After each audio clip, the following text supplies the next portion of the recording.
Major Somnath Sharma Bharat ಸೇನೆಯ ಅತ್ಯುನ್ನತ ಪುರಸ್ಕಾರವಾದ ಪರಮ್ವೀರ್ ಚಕ್ರ ಪಡೆದ ಮೊದಲಿಗ.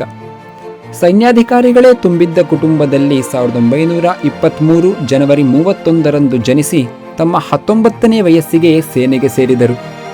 ಸ್ವಾತಂತ್ರ್ಯ ಪಡೆದ ಕೆಲ ದಿನಗಳಲ್ಲಿಯೇ ತನ್ನ ನೈಜ ಬುದ್ಧಿ ತೋರಿಸಿದ ಪಾಕಿಸ್ತಾನ ಕಾಶ್ಮೀರದ ಮೇಲೆ ಆಕ್ರಮಣ ಮಾಡಿತು. ಚಿಕ್ಕಂದಿನಿಂದಲೂ ಅರ್ಜುನನ, ಗೀತಾಚಾರ್ಯ ಕೃಷ್ಣನ ಕಥೆಯನ್ನು ಕೇಳಿ ಬೆಳೆದ ಸೋಮನಾಥ್ ಶರ್ಮರಿಗೆ ತಮ್ಮ ಸಾಹಸವನ್ನು ತೋರಿಸುವ ಸಮಯ ಈಗ ಬಂದಿತ್ತು. ಪಾಕಿಸ್ತಾನ ಶ್ರೀನಗರವನ್ನು ತಲುಪದಂತೆ ತಡೆಯಲು ಬಡ್ಗಾಮ್ ಪ್ರದೇಶದಲ್ಲಿ ತಮಗಿಂತಲೂ 7 ಪಟ್ಟು ಹೆಚ್ಚಿದ್ದ ಶತ್ರುಗಳೊಂದಿಗೆ ವೀರಾವೇಶದಿಂದ ಹೋರಾಡಿದವರು ಸೋಮನಾಥ್ ಶರ್ಮಾ. ಸಾವು ಕಣ್ಣೆದುರಿಗಿದ್ದಾಗಲೂ ಅವರು ಕಳಿಸಿದ ಕೊನೆಯ ಸಂದೇಶ ಏನು ಗೊತ್ತೇ?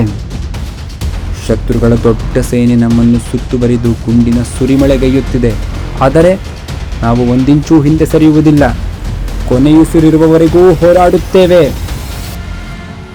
24ನೇ ವಯಸ್ಸಿನಲ್ಲೇ ತಮ್ಮ ಪ್ರಾಣವನ್ನರ್ಪಿಸಿ ಕಾಶ್ಮೀರವನ್ನು ಉಳಿಸಿಕೊಟ್ಟ ದೇಶದ ಮೊದಲ ಪರಮವೀರ ಚಕ್ರ ಪುರಸ್ಕೃತ ಮೇಜರ್ ಸೋಮನಾಥ್ ಶರ್ಮಾರವರಿಗೆ ಜನ್ಮ ಜಯಂತಿಯಂದು ಶತ ನಮನಗಳು.